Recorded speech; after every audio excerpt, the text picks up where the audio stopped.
నమస్కారం డాక్టర్ గారు. నమస్కారం. డాక్టర్ గారు, యాంజియోప్లాస్టీ అంటే ఏంటి?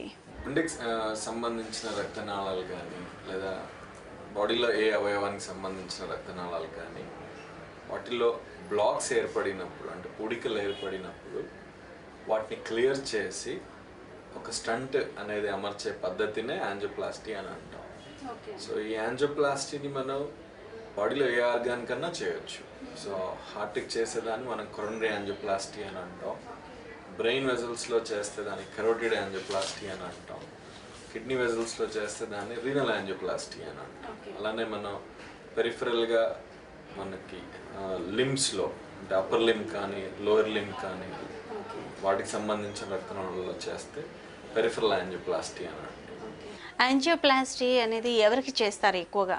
రోగి సమస్యని బట్టి రక్తనాళాల్లో సమస్యలు ఏమైనా ఉన్నాయని అనుకున్నప్పుడు మనం క్లినికల్గా ప్లస్ ఇన్వెస్టిగేషన్స్తో ఆ తర్వాత యాంజియోగ్రామ్స్ అన్నీ చేసిన తర్వాత ఒకవేళ గుండెకి సంబంధించిన రక్తనాళాల్లో సమస్యలు ఉన్నాయని అనిపిస్తే వాళ్ళకి యాంజియోగ్రామ్ అనేది అడ్వైస్ చేసి దాంట్లో మనకి 70% కైనా ఎక్కువగా బ్లాక్స్ ఉన్నాయని అనిపిస్తే వాటికి యాంజియోప్లాస్టీ అనేది చేస్తాం. ఒక్కొక్కసారి అంటే బ్రెయిన్ స్ట్రోక్స్ వచ్చిన వాళ్ళు సో ఆ బ్రెయిన్కి సంబంధించిన రక్తనాళాల్లో 50% కన్నా ఎక్కువగా బ్లాక్స్ ఉంటాయి. సో వాటికి కెరోటిడ్ యాంజియోప్లాస్టీ అనేది అడ్వైస్ చేస్తూ ఉంటాం. అలాగే ఇప్పుడు కిడ్నీకి సంబంధించిన బ్లడ్ వెజల్స్లో కొందరికి బాగా హై బ్లడ్ ప్రెషర్ ఉండి మనకి BP drugs more than 3 BP drugs ఇచ్చినా కూడా వాళ్ళు బీపీ కంట్రోల్ అవ్వట్లేదు అని అనుకున్నప్పుడు సో ఆ కిడ్నీ రక్తనాళాలు ఎలా ఉన్నాయో చూసి రీనల్ యాంజియోగ్రామ్ ద్వారా ఆ బాటిల్ అన్న బ్లాక్స్ ఉంటే 50 to 70% కన్నా ఎక్కువగా ఉంటే సో వాటిని కూడా మనం యూజువల్గా రీనల్ యాంజియోప్లాస్టీ అనేది అడ్వైస్ చేస్తాం. అలానే కొందరికి ఈ చేతులు లేదా కాళ్ళకు సంబంధించిన రక్తనాళాలలో ఏదైనా సమస్యలు ఉండి దానివలన వాళ్ళకి పెయిన్ రావడం అనేది జరిగితే పని చేసినప్పుడు పెయిన్ రావడం అనేది జరిగితే సో అలాంటప్పుడు కూడా వాటిని క్లియర్ చేయాల్సిన అవసరం ఉంటుంది. సో దానికి మనం పెరిఫెరల్ యాంజియోప్లాస్టీ ద్వారా క్లియర్ చేస్తూ ఉంటాం. యాంజియోప్లాస్టీ చేసి లోపల స్టంట్స్ పెడతారు అనేసి అంటే ఎలా అమరుస్తారు వాటిని? ఏ రక్తనాళంలో అయితే బ్లాక్ ఉందో అంటే మనం హార్ట్కి సంబంధించింది చూస్తే హార్ట్కి సంబంధించిన రక్తనాళాల్లో బ్లాక్లు ఏర్పడినప్పుడు సో యాంజియోగ్రామ్ అయితే ఎలా చేస్తామో అలానే సో యాంజియోప్లాస్టీలో కూడా ఈ చేతికి సంబంధించిన రక్తనాళం కానీ లేదా కాలుకి సంబంధించిన రక్తనాళం నుంచి కానీ ఒక ట్యూబ్ అనేది పంపిస్తాం. ఆ ట్యూబ్ గుండెకి సంబంధించిన రక్తనాళాలలోకి ఇన్సర్ట్ చేస్తాం. సో ఆ ట్యూబ్ ద్వారా ఒక స్టంట్ అనేది మనం పంపిస్తాం. ఆ ట్యూబ్లో నుంచి ఆ స్టంట్ అనేది పంపించి ఎగ్జాక్ట్లీ బ్లాక్ అయితే ఎక్కడైతే ఉందో అక్కడికి ఆ స్టంట్ని మనం పాస్ చేసి సమ్టైమ్స్ బ్లాక్ సివియారిటీ మరీ ఎక్కువగా ఉంటే స్టంట్ అమర్చే దానికన్నా ముందు ఒక బెలూన్తో ఆ బ్లాక్ని క్లియర్ చేస్తాం. అంటే బెలూన్ తీసుకెళ్ళి ఆ బెలూన్ని మనం ఇన్ఫ్లేట్ చేసినప్పుడు సో ఆటోమేటిక్గా ఆ బ్లాక్ అనేది కొంతవరకు తగ్గుతుంది. సో నెక్స్ట్ మనం స్టంట్ని పంపించేసి ఆ స్టంట్ అనేది ఒక బెలూన్ పై ఉంటుంది. సో ఆ బెలూన్ని మనం ఇన్ఫ్లేట్ చేసినప్పుడు ఆ బెలూన్ పైన ఉన్న స్టంట్ ఎక్స్పాండ్ అయ్యి అది రక్తనాళం లోపలి భాగంలో ఫిక్స్ అయిపోతుంది. సో అలా అక్కడ ఉండే బ్లాక్ని మనం పర్మనెంట్గా రక్తనాళం బయటి వైపు పుష్ చేస్తాం. సో దట్ లోపల రక్త ప్రసరణ అనేది ఫ్రీగా జరుగుతుంది. డాక్టర్ గారు, ఇప్పుడు యాంజియోప్లాస్టీ అనేది ఎంత బ్లాక్స్ అనేటివి ఎంత ఎక్కువగా ఉంటే యాంజియోప్లాస్టీ అనేది చేస్తారు? యాంజియోప్లాస్టీ అనేది గుండె రక్తనాళాల్లో గుండెకి సంబంధించిన రక్తనాళాలు అయితే 70% కన్నా ఎక్కువగా బ్లాకేజ్ ఉన్నట్లయితే చేస్తూ ఉంటాం. బట్ కొన్నిసార్లు ఆ బ్లాకేజ్ అనేది బార్డర్ లైన్గా ఉండొచ్చు. ఇప్పుడు అది 70% 50% అనేది మనకు ఓన్లీ విజువల్ అసెస్మెంట్ అది. సో కొన్నిసార్లు మనం ఒకరు 60% అనుకోవడం ఇంకొకరు 70% అనుకోవడం అలా ఒక అంబిగ్విటీ అనేది వస్తూ ఉంటుంది. సో అలాంటి అంబిగ్విటీ ఉన్నప్పుడు అంటే 50 to 70% మధ్యలో ఉన్నప్పుడు యూజువల్గా వాటిని మనం ఇంటర్మీడియట్ లీజన్స్ అంటాం. అంటే మనం ఎక్కడైతే డెసిషన్ తీసుకోలేము బార్డర్ లైన్ లీజన్స్ అని అంటాం. సో అలాంటి బార్డర్ లైన్ లీజన్స్లో ఇంకొంచెం డిఫరెంట్ టెక్నిక్స్ ఉన్నాయి. అంటే అది నిజంగా గుండెకి సమస్య కలిగిస్తుందా లేదా అని అసెస్ చేసేదానికి ఎఫ్ఎఫ్ఆర్ అనే ఒక న్యూ టెక్నాలజీ ఉంది. నెక్స్ట్ ఐవెస్ అనే ఒక టెక్నాలజీ ఉంది. ఎఫ్ఎఫ్ఆర్ అనే టెక్నాలజీలో యాంజియోగ్రామ్లో మనం బ్లాక్ని అసెస్ చేస్తాం, బట్ ఎఫ్ఎఫ్ఆర్ అనే టెక్నాలజీలో బ్లాక్ తర్వాత ఎంత బ్లడ్ ఫ్లో వెళ్తుంది అంటే ఇట్స్ అ ఫిజియలాజికల్ అసెస్మెంట్ అనమాట. ఆ బ్లాక్ తర్వాత ఒక మనం ఎఫ్ఎఫ్ఆర్ వైర్ అని ఉంటుంది, ఆ వైర్ని మనం ఇంట్రడ్యూస్ చేసి బ్లాక్ ముందు ఎంత బ్లడ్ ఫ్లో ఉంది, బ్లాక్ తర్వాత ఎంత బ్లడ్ ఫ్లో ఉంది అంటే ఆ డిఫరెన్స్ ఆఫ్ బ్లడ్ ఫ్లోని అసెస్ చేస్తాం. సో అసెస్ చేసి ఆ డిఫరెన్స్ అంటే 0.8 కన్నా తక్కువగా ఉందనుకోండి, సో బ్లాక్ తర్వాత ఉండే బ్లడ్ ఫ్లో 0.8 కన్నా తక్కువగా ఉంది అని అనుకుంటే అప్పుడు మన వాళ్ళకి యాంజియోప్లాస్టీ అనేది అడ్వైస్ చేయడం జరుగుతుంది. సో ఈ 50 to 70% లీజన్స్ ఉండేవాళ్ళు. సో ఇంకొకటి ఈ ఐవస్ అనే దాంతో కూడా ఆ బ్లాకేజ్ ఎలా ఉంది అంటే ఆ బ్లాకేజ్ మనకి ఫ్యూచర్లో పెరిగేదానికి ఏమన్నా అవకాశాలు ఉన్నాయా, లేదా సడన్గా అదేమన్నా మళ్ళీ 100% బ్లాక్ అయ్యేదానికి అవకాశాలు ఏమైనా ఉన్నాయా అనే దాన్ని అసెస్ చేస్తాము. దాన్ని మనం వల్నరబుల్ ప్లేక్ అని అంటాం.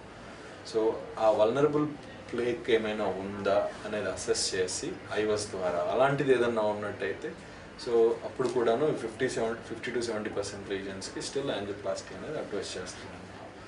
అదర్వైజ్ కామన్గా యాంజియోగ్రామ్లో 70% కన్నా ఎక్కువగా ఉంటేనే అడ్వైస్ చేస్తాం. బట్ సిమ్టమ్స్ ఏమైనా ఉండి 50 to 70% లీజన్స్ ఏమైనా ఉంటే ఈ అదర్ టెక్నిక్స్ ద్వారా దాన్ని కన్ఫర్మ్ చేసుకొని అది కన్ఫర్మ్డ్గా ప్రాబ్లం కలిగిస్తుంది ఫ్యూచర్లో అని అనుకుంటే అప్పుడు యాంజియోప్లాస్టీ అడ్వైస్ చేస్తాం.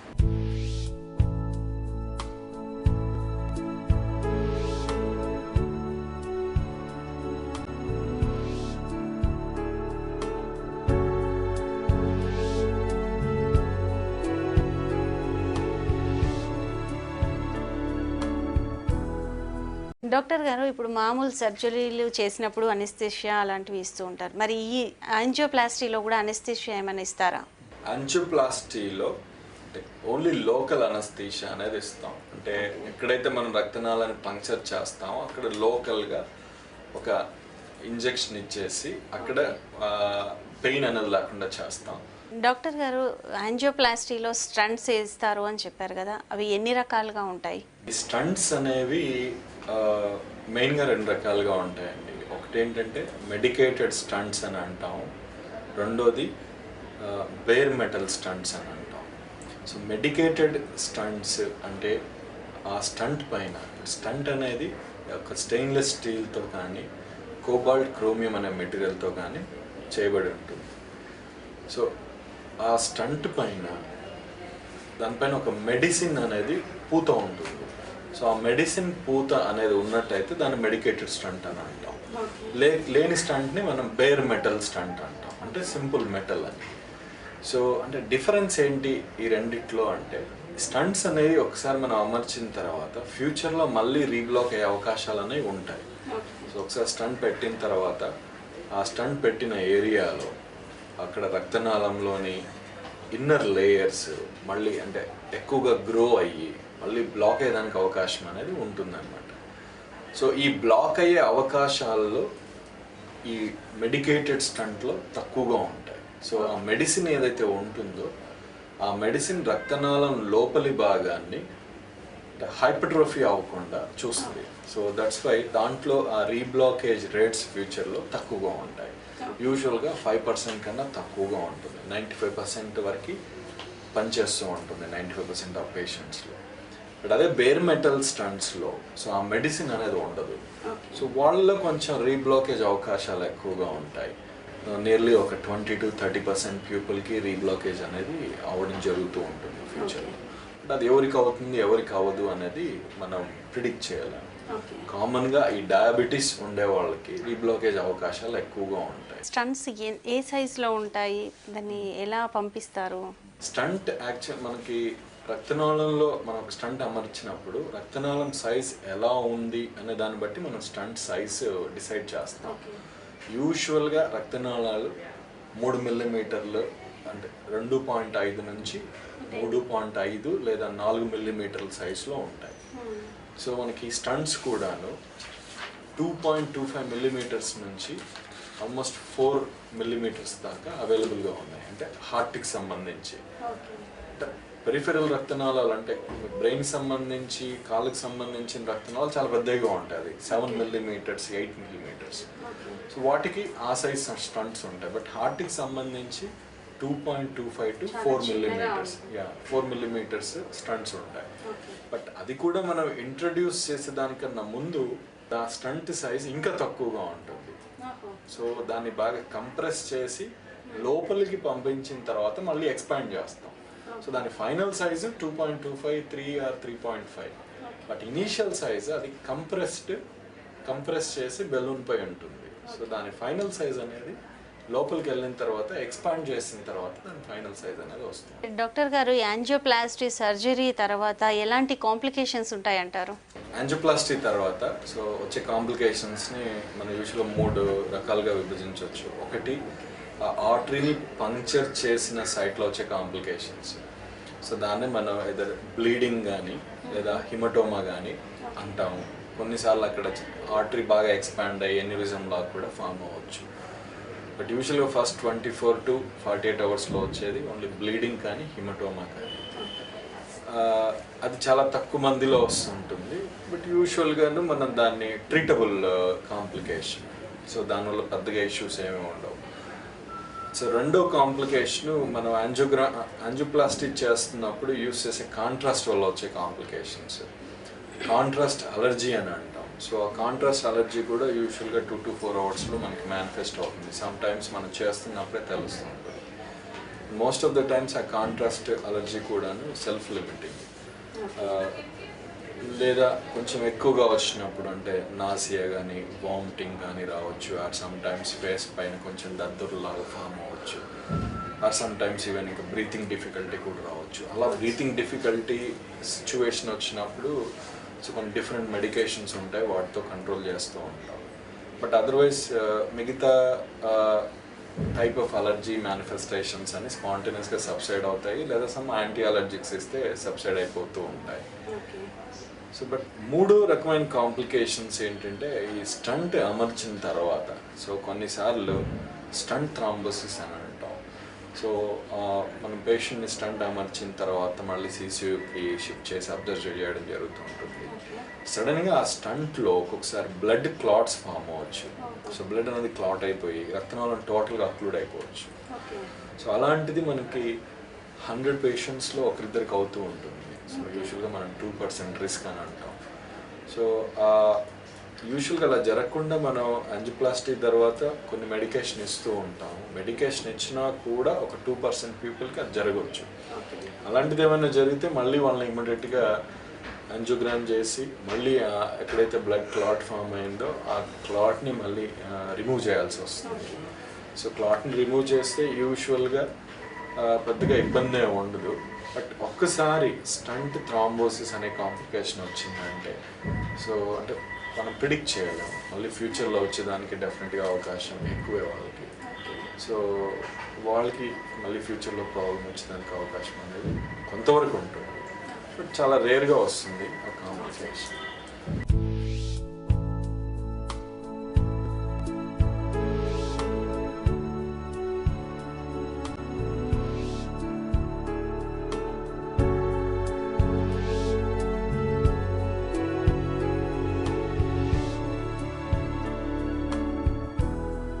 స్టంట్లో బ్లడ్ క్లాట్స్ ఎందుకు ఫామ్ అవుతాయి?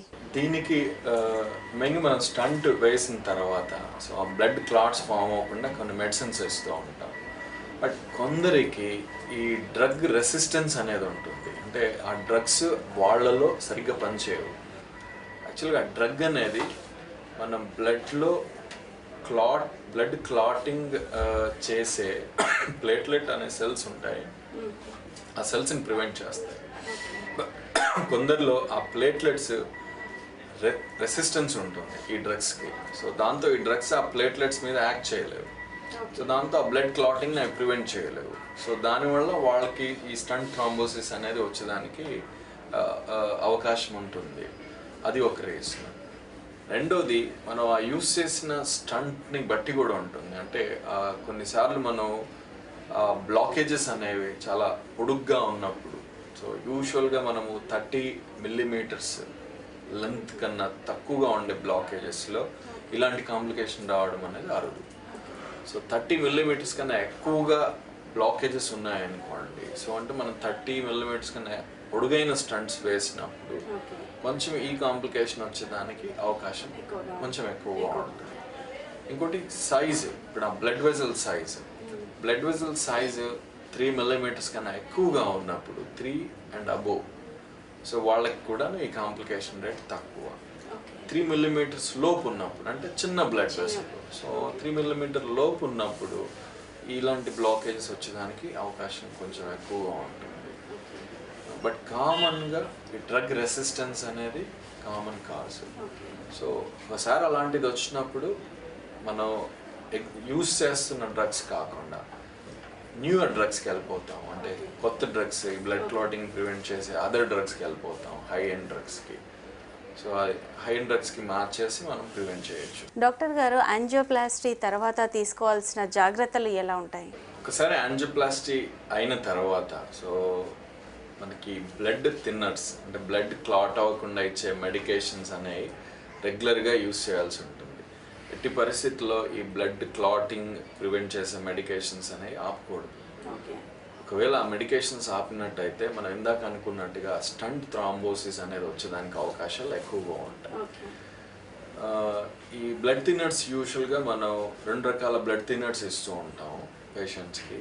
సో అది స్టంట్ని బట్టి, మనం వేసిన స్టంట్ని బట్టి ఆ 2 రకాల బ్లడ్ థిన్నర్స్ అంటే ఎన్ని మంత్స్ వాడాలి ఆర్ ఎన్ని ఇయర్స్ వాడాలి అనేది డిపెండ్ అయి ఉంటుంది. యూజువల్గా మనం మెడికేటెడ్ స్టంట్స్ వాడినప్పుడు సో ఈ 2 రకాల బ్లడ్ థిన్నర్స్ ఆల్మోస్ట్ మనం లైఫ్ లాంగ్, ప్రస్తుతం ఉన్న డేటాని బట్టి లైఫ్ లాంగ్ యూజ్ చేయాల్సిన అవసరం ఉంటుంది. బట్ అదే మామూలు స్టంట్స్ యూజ్ చేసినప్పుడు, బేర్మెంటల్ స్టంట్స్ యూజ్ చేసినప్పుడు ఈ బ్లడ్ థిన్నర్స్ అనేది ఒక 3 months, 1 to 3 months వరకు 2 బ్లడ్ థిన్నర్స్ వేస్తాము. సో 3 months తర్వాత యూజువల్గా సింగిల్ బ్లడ్ థిన్నర్కి కన్వర్ట్ చేస్తూ ఉంటాం. డాక్టర్ గారు, యాంజియోప్లాస్టీ చేయించుకున్న వారికి మీరు ఇచ్చే సలహాలు, సూచనలు? ఒకసారి యాంజియోప్లాస్టీ అయిన తర్వాత సో ప్రిస్క్రైబ్ చేసిన మెడికేషన్స్ అనేవి రెగ్యులర్గా తీసుకుంటూ ఉండాలి. మెయిన్గా ఈ బ్లడ్ థిన్నింగ్ మెడికేషన్స్ ఎట్టి పరిస్థితుల్లో ఆపకూడదు, డాక్టర్ గారి అడ్వైస్ లేకుండా ఆపకూడదు. నెక్స్ట్ సిమిలర్ ప్రాబ్లం, అంటే ఇప్పుడు ఎందుకైతే యాంజియోప్లాస్టీ చేయాల్సి వచ్చిందో ఆ రక్తనాళంలో బ్లాక్స్ ఏర్పడిన దానివల్ల, సో సిమిలర్ బ్లాక్స్ ఇప్పుడు మిగతా రక్తనాళాలలో కూడా వచ్చేదానికి అవకాశం ఉంటుంది. సో అలాంటి బ్లాక్స్ మళ్ళీ రాకుండా కొన్ని ప్రివెంటివ్ మెజర్స్ అనేది తీసుకోవాల్సి ఉంటుంది. సో వాటిలో మెయిన్గా మనకి ఒకవేళ పేషెంట్కి డయాబెటీస్ కానీ, హైపర్ టెన్షన్ కానీ అలాంటివి ఏమైనా ఉన్నట్టయితే సో వాటి మెడికేషన్ కరెక్ట్గా తీసుకుంటూ బ్లడ్ షుగర్ లెవెల్స్ కంట్రోల్లో ఉంచుకోవాలి. నెక్స్ట్ బ్లడ్ ప్రెషర్ కూడా కంట్రోల్లో ఉంచుకోవాలి. అంటే ఒకసారి యాంజియోప్లాస్టీ అయిన తర్వాత వాళ్ళకి షుగర్ లెవెల్స్ ఎంత ఉండాలి, బ్లడ్ ప్రెషర్ ఎంత ఉండాలి అనే గైడ్ లైన్ ఉంటుంది. సో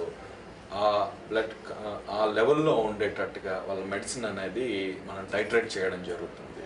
సో ఆ మెడిసిన్ అలానే కంటిన్యూస్గా వాడుతూ 3 నుంచి 6 నెలలకి ఒకసారి చెక్ చేసుకుంటూ ఉండాలి. ఆ తర్వాత డైట్ మెజర్స్.